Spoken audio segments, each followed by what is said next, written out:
오늘은 대한민국의 대표적인 AI 연구자이신 장병탁 교수님을 만나뵈러 서울대학교 AI 연구원을 방문하였습니다.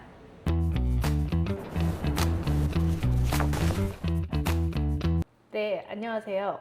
오늘은 서울대학교 AI 연구원장을 역임하시고 또 인지과학연구소장을 역임하신 장병탁 교수님을 찾아뵙고 최근 저희가 궁금해하고 있는 AI라든지 그리고 AI 산업이 어떻게 앞으로 변화해 나갈 것인지에 대해서 여쭤보고 또 공부하는 시간을 가져보도록 하겠습니다. 교수님 안녕하세요. 네, 안녕하세요. 일단 바쁘실 텐데 이렇게 인터뷰에 응해주셔서 정말 감사드립니다.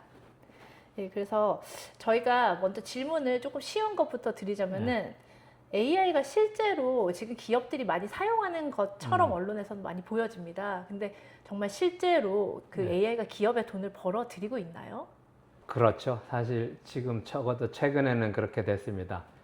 사실은 일반인들도 느낄 정도로 일단 챗GPT 같은 거를 사용하고 있고 구독료도 내고 있잖아요. 그러니까 명확히 돈을 버는 거고, 특히 최근에 이제 에이전틱 AI, 그래서 에이전트라는 형태로 명확히 기존에 사람들이 하던 업무를 더 생산적으로 하고 효율적으로 하고 비용도 절감하고 이런 면에서 생산성을 향상하는 부분에 많이 기여하고 있죠.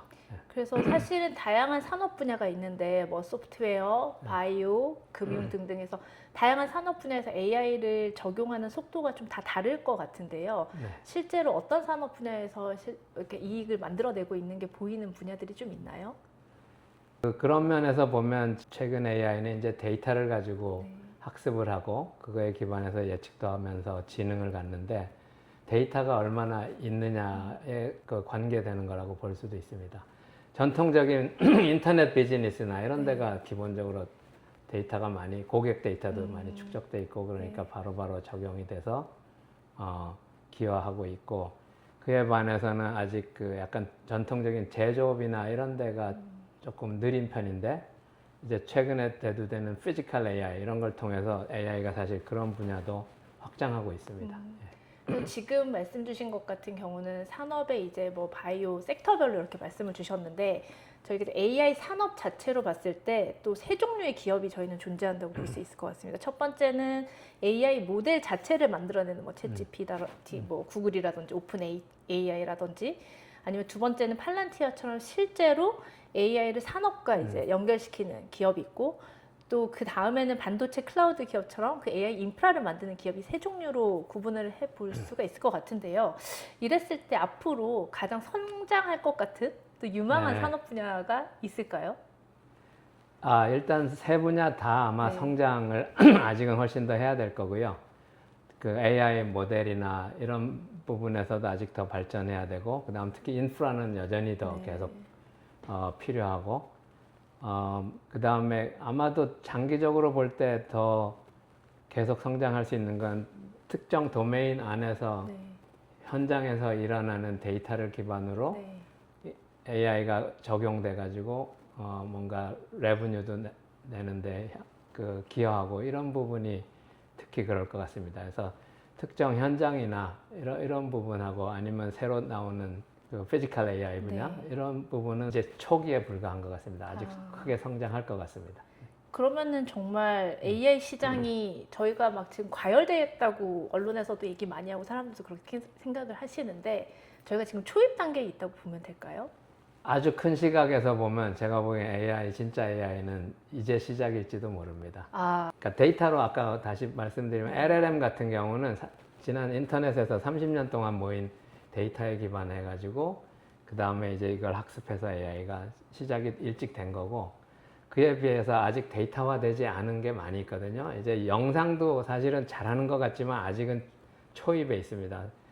그나마 영상 모인 게 이제 스마트폰에서 찍은 사진들 모아 있고, 비디오가 어느 정도 있지만 아직은 비디오를 AI가 생성은 하니까 다 이해한 것처럼 착각할 수 있는데, 아직은 사실 이해하는 거는 상당히 부족하고요. 그래서 그나마 더 데이터가 더 모여야 되고, 그 외에 있는 아까 제조업이나 물리적인 세계로 가면 아직 데이터화가 거의 안 돼 있습니다. 그게 전 세계적으로 봤을 전 때도 세계적으로도 그렇죠. 네. 전 세계적으로도 그렇고, 그런 그 앞으로 생성될 데이터나 AI가 활용할 데이터를 생각해 보면 네. 지금까지 데이터는 약간 시작에 불과할 수도 있어요.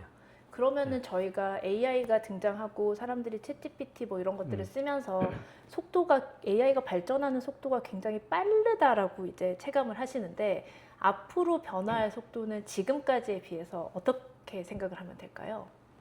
사실 AI 발전이 원래가 70년이 되는 해인데 네. 인공지능이란 네. 말이 생긴 지가 최근 한 10년 사이 발전이 과거 60년보다 훨씬 큰 발전을 한 것 같고요. 네. 어쩌면 최근 5년 사이 발전이 다시 더 어마어마한, 그러니까 LLM이 나온 이후 생성형 AI가 사실 큰 임팩트를 준 겁니다.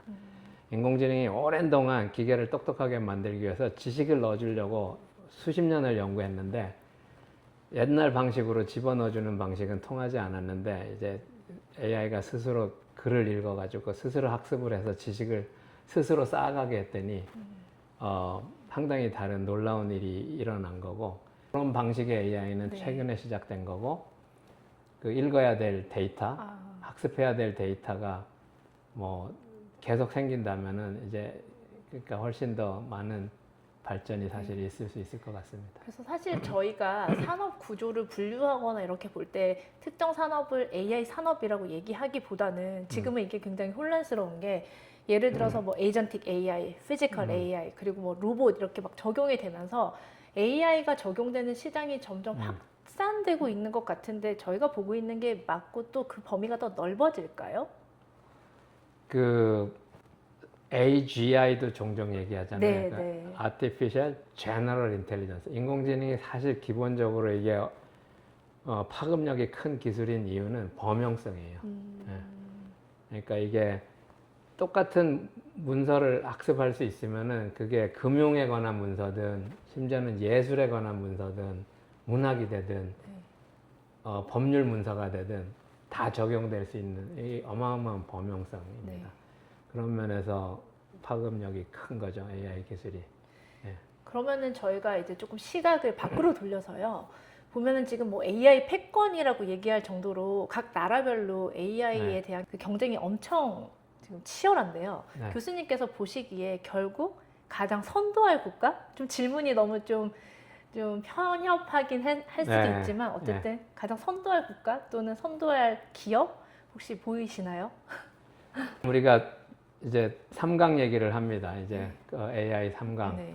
그래서 미국 같은 경우는 사실 그 워낙 플랫폼이나 그다음 자본력이나 뭐 소프트웨어 기술 이런 것들이 발전해서 이미 주도하고 있고 아마 상당 부분 기간은 계속 그럴 가능성이 있고요. 특히 빅텍들이 있어가지고 어마어마한 투자가 이루어지고, 그 다음에 이제 중국이 또 다른 그 강한 나라인데 어마어마하게 빠른 속도로 변화가 일어나고 있고, 뭐 제조 원가나 이런 것도 싸고, 그러니까 그 다음에 속도를 당할 수가 없고 정부에서도 상당히 지원해서 주도적으로 하고 있고, 그런 면에서 아마 중국이 계속 더 강해질 가능성이 높고요. 특히 지금 데이터가 중요한데 중국은 사람 얼굴 프라이버시 이슈 이런 게 별로 없기 때문에 데이터를 막 모으는데 다른 나라들은 그런 거에 보수적이죠.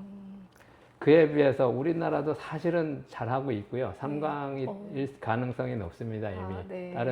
근데 1, 2강이 워낙 세서 그렇긴 한데 우리나라는 그건 정부에서도 우리 지금 많이 논의되는 건데 우리가 어떤 식으로 차별화해서 할 거냐인데 나름대로 장점이 있습니다, 우리나라는 특히 이제 반도체나 자동차나 무슨 다양한 선박이나 이런 그 제조업 산업을 가지고 있고 그 글로벌로도 리딩하는 이런 거에 특히 제조업 기반의 뭐 로봇을 만든다든지 해서 그런 도메인에 특화된 산업 전문적인 AI 같은 분야는 앞으로 리딩할 수 있는 장점이 있고요. 그거를 잘 활용하면은 우리나라도 명확히 3강에는 들 수 있을 것 같습니다. 그러면 교수님께서 말씀하시기로는 이제 저희가 기존에 갖고 있는 강점 산업 분야, 뭐 반도체, 로봇, 자동차, 뭐 제조업 이런 분야에서 AI를 결합하면은 경쟁력이 있을 수 있다라고 그렇습니다. 보신다는 말씀이시죠. 그랬을 때 한국이 그러면은 세계 AI 경쟁에서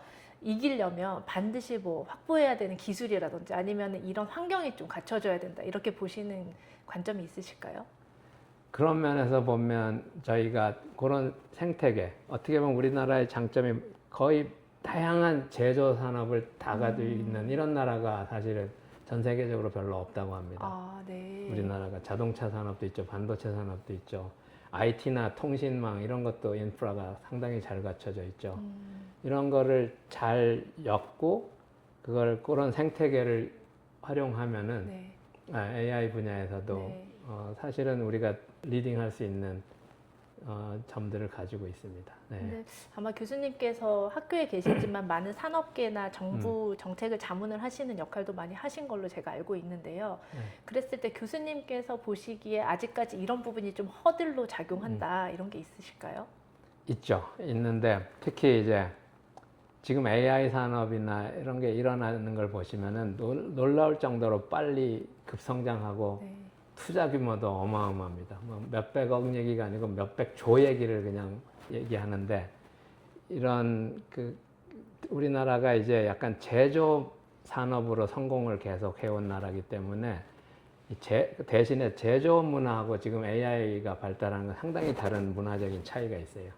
제조업은 뭔가 제품을 하나 내놓으려면은 완성도를 계속 높이고 하기 위해서 돌다리를 두드리고 네. 해서 나중에 이게 론칭합니다. 네, 네. 그에 비해서 보시면 지금 AI는 론칭한 다음에 데이터 모으고 유저들이 피드백 주고 그게 다시 데이터가 돼서 가면서 막 성장하고 학습하고 발전하는, 그리고 초기에 투자를 많이 하죠. 아, 이런 문화 같은 게 사실 전통적인 제조업하고 완전히 반대여서 그래서 조금 우리나라가 늦었던 감이 있는데 이런 거를 조금 더 빨리 보완하는 게 중요한 것 같습니다. 결국 그 산업의 성격이나 문화 자체가 좀 약간, 풍토가 변해야 예, 이제 AI와 잘 결합을 해서 좀 선도할 수 있다라는 말씀이신 예, 거죠? 그런 부분이 예. 조금 부족하지만 우리나라보다 더 그런 데가 일본이나 독일 같은 경우 네. 제조업을 워낙 잘하던 선진국인데 조금 AI가 느린 거를 보면 그에 반해서는 우리나라가 그래도 상당히 동적으로 잘하고 있는 거고요. 네. 사실 그래도 지난 10년 사이에 꽤 많이 인력 양성이나 이런 데는 연구비나 이런 건 우리나라도 AI 투자를 잘 한 거는 같습니다. 근데 지금보다 더 통 큰 투자 같은 게 사실 초기에 특히 네. 필요하고 이런 게 좀 배워야 될 부분인 것 같습니다. 네. 그러면 교수님께서 아까 말씀 주실 때 잠깐 언급하셨던 그 AGI가 요즘에 또 같이 얘기가 되고 있는데요. 실제로 지금 AI 모델들을 계속 발전시켜 나가면 저희가 언젠가는 정말 AGI에 도달할 수 있다고 보세요, 교수님께서는?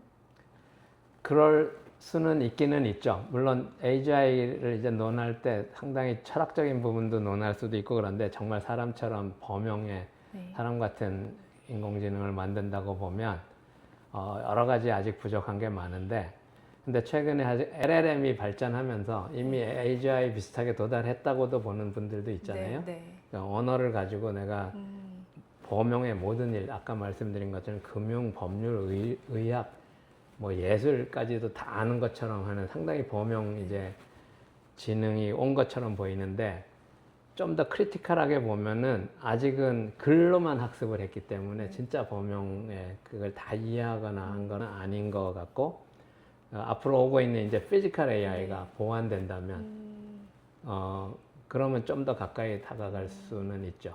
교수님께서 네. 아마 연구하신 분야인 것 같기도 한데 그 피지컬 AI가 실제로 이제 세상을 경험하고 또 실수도 해보고 그런 데이터들이 쌓여야 그 LML이랑 보완이 돼서 이제 AGI로 가는 뭔가 단계가 만들어지지 않나. 진짜 AGI는 그런 보완이, 그러니까 embodied AI, 그러니까 몸을 가진 인공지능, 체화된 지능, 그라운딩 됐다고 합니다. 네. 그러니까 내가 와인에 대해서 지금 AI가 얼마든지 떠들고 와인 책만 가지고 와인을 공부해서 와인 박사가 됐는데 사실 와인을 한 번도 보거나 먹어보거나 경험이 없거든요. 피지컬 AI가 이제 그거를 보완하는 거고, 그렇게 되면 정말 인간 수준의 범용성을 지닌 인공지능으로 기술적으로 갈 수는 있습니다. 아직 그런 부분의 데이터 같은 거는 모아져야 됩니다. 쉽게 얘기하면 오감에 관한 우리 데이터, 우리는 지식을 오감을 가지고 통해서 이걸 다 터득을 하고 체득을 한 건데, 아직은 지금 AI는 글이나 그림 정도만 보고 공부를 한 거기 때문에. 근데 이런 일이 이미 일어나기 시작했고요. 그러니까 그래서 데이터를 수집을 이제 하고 오감을 그렇죠. 통한 데이터를 촉각이나 이런 로봇, 그래서 휴머노이드 로봇 같은 거를 이용해서 인간의 지식을 인간처럼 체득을 하고, 그러면 이제 휴머노이드가 진짜 사람 같은 이해를 기반으로 뭔가 좀 더 유용한 일들을 할 수 있겠죠. 예. 아마 이것은 좀 우문일 것 같긴 한데 잘 모르는 일반 독자들께서 보시기에는 또는 일반적인 저희 같은 사람들이 봤을 때는 제일 궁금한 게 그럼 이게 언제 나올까? 이 AGI가 언제 네. 나와서 내가 이걸 대비해야 되나 아니면 내가 이거는 신경 안 쓰고 다음 세대가 걱정을 해야 되나 뭐 이런 고민들을 네. 하실 것 같아요. 예. 예. 어떻게 보십니까? 시간. 사실 예측이 점점 어려워지는 것 같고요. 네. 일반적으로는 AI 예측은 원래 생각하는 것보다 훨씬 오래 걸렸었어요. 네. 한 15년 전까지만 해도. 근데 최근 15년 사이에 일어나는 일을 보면 우리가 생각하던 것보다 더 빨리 일어나요. 그 안에 있는 연구자들도 놀랄 정도로. 교수님께서는 석학이신데도 교수님 예측보다도 빨라졌다고 보십니까? 그렇습니다. 그렇습니다. 네. 그래서 그만큼 예측은 어려운데, 근데 최근에 빠른 거는 보면 제가 학회를 가보면, 제가 예를 들면 박사과정 때 다니던 학회가 한 300명이 모이던 학회가 지금은 3만 명이 옵니다. 그러니까 그만큼 연구 인력이 많이 그 분야의 AI에 투입되고, 그 다음에 어마어마한 자본이 투입되고, 그러니까 기술 발전은 더 빠를 수밖에 없는 거고, 그 안에 있는 연구자들 간에도 논문, 그러니까 뭐 1년이 멀다 않고 가면은 항상 새로운 아이디어들이 막 나오니까 정말로 예측이 어려운 것 같습니다. 생각보다. 그렇지만 이제 크게 한번 보면은 지금 이미 시작된 뭐 에이전틱 AI가 이미 이제 사실 에이전트도 30년 연구한 겁니다. 하루아침에 나온 게 아니에요. 예. 에이전트가 원래 로봇의 개념인데 소프트웨어 로봇, 소프트웨어 에이전트 그 개념이었고, 그게 이제 문서 업무를 사람처럼 자동으로 일을 실행을 하죠. 목적을 가지고 업무를 실행하고, 약간 그런 거는 이미 상용화 시작했고, 그 지식 노동이나 이런 거에서 많은 부분 벌써 범용화로 갈 거고요. 그 다음에 이은 게 이제 피지컬 AI, 이제 로봇 같은 건데, 휴머노이드 로봇 같은 게 명확히 그것도 에이전트예요, 사실. 몸을 가진 이제 피지컬 에이전트인데, 그런 게 오기 시작했고, 그러면은 그 다음에는 이제 육체 노동까지도, 지금은 정신 노동만, 지식 노동만 대신하는 AI인데, 육체 노동이나 이런 거 분야에까지 이제 파급이 되겠죠. 네. 그 요즘에 신문을 떠들썩하게 만드는 뉴스들을 보면 그 세계적인 기업에 특히 그 IT 기업이나 데이터 기업의 수장들이 이제 한국을 방문해서 또 한국의 기업들이랑 뭐 협력을 하고 싶어 하기도 하고 생태계에 좀 관심을 갖고 있고 연구도 같이 하고 싶어 하고 그런 걸로 보이는데요. 그 세계적인 AI 기업들이 왜 한국을 이렇게 불이 나게 방문하고 있습니까, 교수님? 글쎄요, 뭐 여러 가지 차원이 있을 것 같은데, 한편으로는 한국의 얼리 어답터들도 많은 것 같아요. 챗GPT를 전 국민 비율로 보면 우리나라가 아마 가장 많이 쓰는 나라 중에 하나라는데, 그 다음에 인재도 사실은 꽤 있고요. 그 다음에 어떻게 보면 또 AI 기술의 초기 실증 같은 거를 잘할 수 있는, 예를 들면 반도체 산업이나 자동차 산업이나 아까 다양한 제조업에서 AI 같은 게 들어가가지고 실증을 할 수 있는 좋은, 그 다음에 인프라도 우리가 잘 갖춰 있고, 그런 면이 아마 한국이 나름대로 매력일 수 있는 것 같습니다. 그래서 그 기업들이 한국에 와서 뭐 연구 플랫폼 거점이나 또 뭐 협력 뭐 그런 기반을 만드는 것이 상업적으로 그 기업에 전략적으로만 도움이 될지 아니면 실제로 저희 한국 이 AI 생태계에도 도움이 될지 어떻게 보십니까, 교수님? 한국 AI 생태계도 도움이 될 것 같습니다.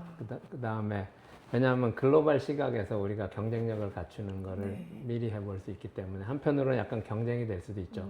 그러니까 외국이 우리나라 들어와서 우리나라 시장을 약간 먼저 점령할 수도 있는 부분도 있지만, 그런 경쟁 하에서 우리가 커야 글로벌로도 나가는 기술도 개발할 수 있고 하기 때문에 좋은 의미로는 빨리 받아들이고 나름대로 우리의 그 힘을 키워야 될 것 같습니다. 네. 그러면 이제 3강 중에 하나로 저희가 올라서는 건가요? 3강은 갈 수 있는 것 같기도 합니다. 우리나라가 지금 뭐 워낙 많이 모든 국민이나 그 관심이나 이런 거를 보면은 네. 예.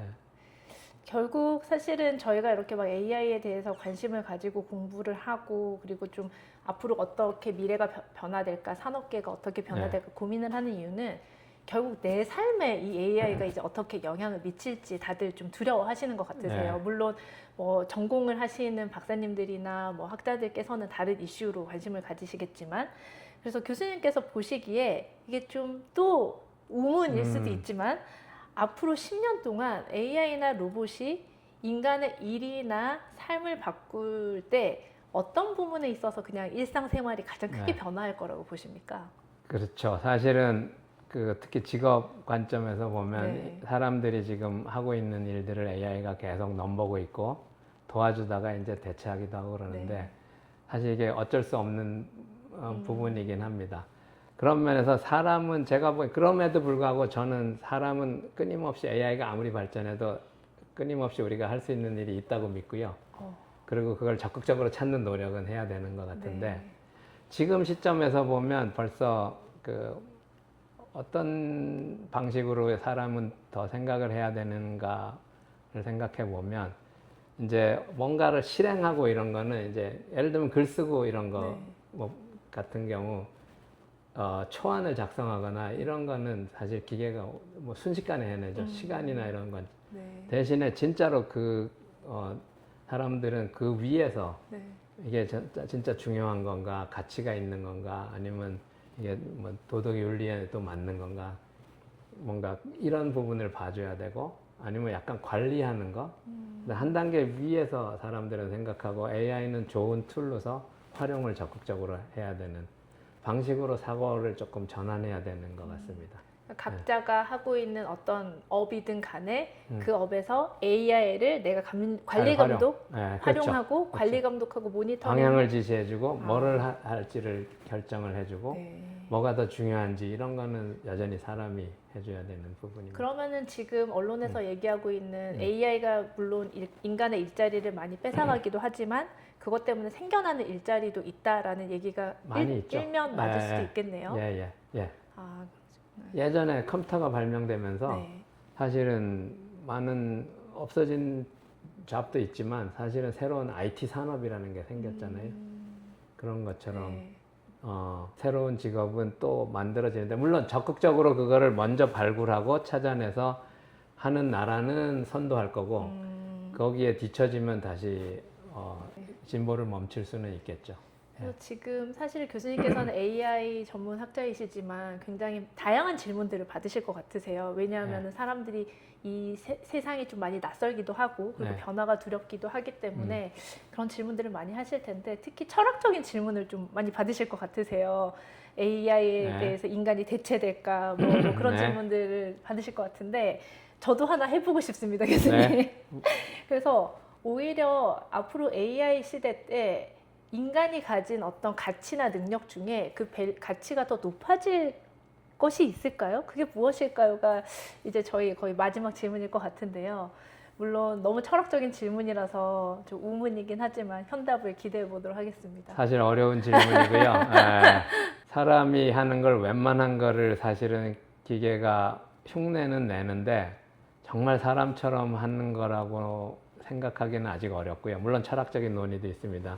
이게 진짜로 사람도 어쩌면 그럴지도 모른다는 얘기도 하는데 한 가지 좀 분명한 거는 적어도 사람이 하면 책임을 져야 되는데 아직 기계가 했을 때 AI가 했을 때 책임은 지울 수가 없고요. 네. 여전히 사람은 책임지는 역할을 해야 되고 그다음에 가치관이 개입되는데 우리가 하는 많은 거에 그런 기계는 아직 그런 가치 기준 같은 거는 가지고 있지는 않은데 그것도 약간 논의 대상이긴 합니다. 그러니까 계속 따라오기 때문에 이제 기계가 학습을 하는 게 어마어마한 큰 변화예요. 처음 하는 일은 사람이 했을지 모르지만 기계가 그걸 보고 데이터화하는 순간 다시 따라서 흉내를 계속 낼 수도 있고 그래서 그 경계가 조금 애매하긴 한데 그러면은 저희가 그래도 인간답게 잘 살고 그리고 전문 분야에서 AI를 잘 활용해서 고민을 해본다면 크게 걱정할 필요는 없다. 뭐 이렇게 저희가 생각을 해봐도 될까요, 교수님? 그렇습니다. 너무 불안해할 필요는 없는 것 같고요. 잘 활용 적극적으로 하면 된다고 생각하고 네. 봅니다. 네. 그래서 저희가 오늘 이렇게 짧은 시간 교수님께 좀 몇 가지 질문을 드렸지만 앞으로 좀 좋은 연구 많이 해주셔가지고 네. 사람들이 두려움에서 좀 빨리 벗어날 수 있도록 많이 도와주시면 감사할 것 같습니다. 네. 네, 오늘 시간 내주셔서 감사드립니다. 예, 네, 감사합니다. 감사합니다. 네.